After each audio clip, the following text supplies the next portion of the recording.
Sejarah singkat Asuransi Jiwa Bersama Bumi Putra 1912. Perusahaan AJB Bumi Putra 1912 didirikan pada tanggal 12 Februari tahun 1912 di Magelang oleh suatu perkumpulan guru-guru Hindia Belanda atau yang biasa disebut PGHB. Usaha asuransi jiwa tersebut dinamakan Onderling Levensverzekering Maatschappij atau OLMIJ PGHB. Pengertian dari usaha bersama atau Onderling Levensverzekering Maatschappij ini adalah bahwa kegiatan usaha ini dimiliki oleh peserta asuransi jiwa itu sendiri. Berdirinya AJB Bumi Putra 1912 didasarkan pada idealisme para pendiri, bukan untuk mencari keuntungan bagi dirinya, melainkan dimaksudkan untuk meningkatkan kesejahteraan ekonomi para anggotanya dan dalam wawasan lebih luas, berarti mewujudkan kesejahteraan masyarakat Bumi Putra. Keberadaan AJB Bumi Putra 1912 sebagai usaha bersama atau mutual company telah dikukuhkan pemerintah melalui Surat Keputusan Menteri Keuangan Republik Indonesia nomor 1250/KMK.013/1988 tanggal 20 Desember tahun 1989. Kemudian oleh pemerintah Indonesia ditegaskan lagi dalam Undang-Undang Nomor 2 Tahun 1992 tentang usaha perasuransian, yaitu pada pasal 7 ayat 2 sub D, dan sekarang di Indonesia perusahaan asuransi jiwa bersama Bumi Putra adalah satu-satunya usaha asuransi jiwa yang berbentuk mutual. Kekuasaan tertinggi di AJB Bumi Putra terletak di tangan anggotanya yang dalam hal ini adalah para pemegang polis AJB Bumi Putra itu sendiri. Kedudukan pemegang polis AJB Bumi Putra selain sebagai pembeli jasa asuransi atau sebagai klien juga berarti pemilik perusahaan. Perwujudan kekuasaan anggota disalurkan melalui wakil-wakilnya pada lembaga tertinggi perusahaan, yakni Badan Perwakilan Anggota atau BPA. Berikut ini merupakan profil perusahaan PT Asuransi Jiwa Bersama Bumi Putra 1912. Beralamat lengkap yaitu Wisma Bumi Putra, lantai 17 sampai dengan 22, Jalan Jenderal Sudirman, Kafling 75, Jakarta 12910. Nomor telepon dan fax 021 251 2154 serta 021 251 2157. Dengan email info@bumiputra.com dan website www.bumiputra.com. Visi dan misi yang dimiliki perusahaan yaitu perusahaan memiliki visi menjadi perusahaan asuransi jiwa nasional yang unggul dan terpercaya, kebanggaan bangsa Indonesia. Dengan misi yaitu mensejahterakan masyarakat Indonesia melalui semangat kebersamaan, melakukan inovasi dan kerja keras dalam memberikan layanan yang memberikan nilai tambah, memberikan solusi kepada masyarakat melalui produk dan layanan oleh tenaga sumber daya manusia yang profesional didukung dengan teknologi informasi, serta memegang teguh komitmen etika dan tata kelola perusahaan. Memiliki badan perwakilan anggota yang terdiri dari Haja Nuharsana, SHMH, sebagai anggota BPA DP3 Sumatera Bagian Selatan, Profesor Dr. Ibnu Hajar MSI, anggota BPA DP1 Sumatera Bagian Utara dan NAD, serta Haji Khairul Huda STMM sebagai anggota BPA DP9 Kalimantan. Memiliki jajaran komisaris yang terdiri dari Erwin T. Setiawan sebagai komisaris, serta Dr. Andes Haji Zainal Abidin MM sebagai komisaris, serta jajaran Dewan Direksi yang terdiri dari Zainal Abidin sebagai Direktur Utama dan Direktur Pemasaran, Erwin T. Setiawan sebagai Direktur Keuangan dan Investasi dan Direktur Teknik, serta Dena Careudin sebagai Direktur Sumber Daya Manusia dan Umum merangkap Direktur Kepatuhan. Kode etik dan prinsip perusahaan yaitu idealisme AJB Bumi Putra 1912 bukan berdiri semata-mata untuk mencari keuntungan, melainkan sebagai alat finansial yang lahir dari komitmen untuk meningkatkan kesejahteraan rakyat Indonesia melalui bisnis asuransi jiwa. Mutualisme. Sebagai dasar manajemen perusahaan, nilai sosial mutualisme dimanifestasikan melalui kerjasama, kemitraan, dan sinergi antara pemegang polis dan sesama pemegang polis, antara perusahaan dan pemegang polis, antara karyawan dan sesama karyawan dalam perusahaan, dan antara karyawan dengan manajemen dalam perusahaan, serta profesionalisme, keunggulan, dan kompetensi sumber daya manusia yang dikembangkan melalui pendidikan dan pelatihan dari waktu ke waktu, menjadikan perusahaan memiliki sumber daya manusia yang dapat mempertahankan kelangsungan hidup, pengembangan organisasi, dan pertumbuhan bisnis. Produk yang dimiliki oleh perusahaan yaitu terdiri dari mitra prima, mitra beasiswa, mitra permata, mitra melati, mitra cerdas, mitra sehat, mitra abadi, mitra pusaka, mitra guru, mitra BP Link, asuransi kredit, asuransi eka waktu, asuransi kecelakaan, mitra Medicare, program kesejahteraan karyawan, asuransi idaman, anuitas, mitra Mabrur Plus, mitra Mabrur Ikro, mitra Eka Warsa, mitra perlindungan diri, serta mitra ta'awun pembiayaan. Selanjutnya akan dijelaskan mengenai laporan keuangan perusahaan. Selanjutnya merupakan laporan keuangan asuransi jiwa bersama Bumi Putra 1912 tahun 2018-2019.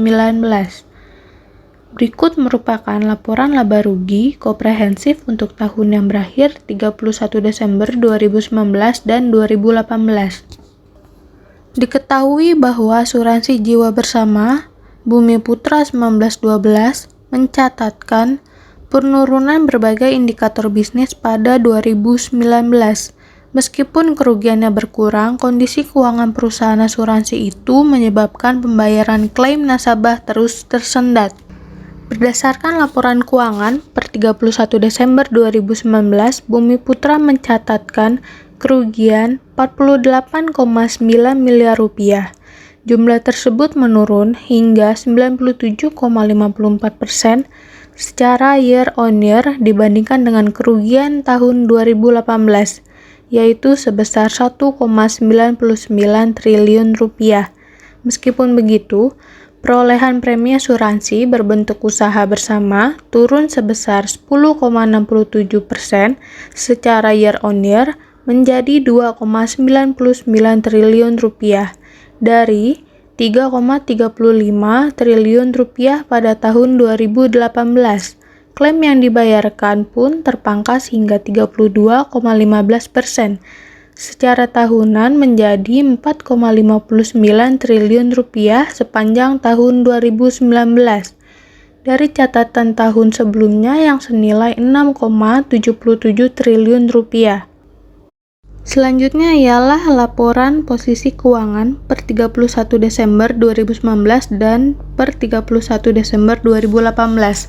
Berdasarkan laporan tersebut diketahui pada tahun 2019, aset Bumi Putra tercatat sebesar 9,97 triliun rupiah, menyusut 4,6% year on year dari posisi tahun 2018, yaitu senilai 10,45 triliun rupiah. Nilai investasi perseorangan pun merosot sebesar 21,66% secara tahunan dari 2,42 triliun rupiah menjadi 1,89 triliun rupiah. Namun kinerja investasi justru menunjukkan hasil sebaliknya. Hasil investasi sepanjang 2019 tercatat sebesar 80,5 miliar rupiah, tumbuh sebesar 4,66% year on year dari perolehan tahun sebelumnya yang senilai 76,91 miliar rupiah. Dari berbagai instrumen investasi, hanya obligasi dan surat berharga negara yang mencatatkan pertumbuhan, yakni sebesar 3,6% menjadi senilai 1 triliun rupiah dari posisi tahun 2018 yang sebesar 971,41 miliar rupiah. Sementara itu, instrumen-instrumen investasi lain mengalami penurunan kinerja. Selanjutnya ialah merupakan rasio kesehatan keuangan per 31 Desember 2019 dan 2018 dalam jutaan rupiah. serta informasi lain maupun produk asuransi yang dikaitkan dengan investasinya dalam jutaan rupiah. Berdasarkan tabel tersebut, diketahui bahwa investasi di deposito tercatat anjlok hingga 69,52% secara tahunan, dari 546,68 miliar rupiah menjadi 166,61 miliar rupiah. Sedangkan investasi di reksadana merosot 24,63% year on year dari 459,62 miliar menjadi 346,64 miliar rupiah. Investasi di saham juga tak luput dari penurunan kinerja, yakni terpangkas 14,92% secara year on year dari 443,21 miliar menjadi 377,9 miliar rupiah. Kemelut kondisi keuangan Bumi Putra membuat risk-based capital atau RBC perseroan terus membengkak dan jauh di bawah batas minimal yang ditetapkan regulator. Pada tahun 2019, RBC Bumi Putra tercatat minus 1.182,39%, makin terperosok dari posisi tahun sebelumnya yang sebesar minus 640,4%. Selanjutnya akan dijelaskan mengenai apa yang terjadi terhadap laporan keuangan perusahaan. Dengan laporan keuangan asuransi jiwa bersama Bumi Putra 1912. Di tahun 2019, AJB Bumi Putra 1912 mengalami rugi bersih sebesar 48,98 miliar rupiah dikarenakan Bumi Putra mengalami kasus yang besar terkait klaim yang tidak turun ke seluruh nasabah. Di sini saya akan menjelaskan sedikit yang terjadi dengan laporan keuangannya.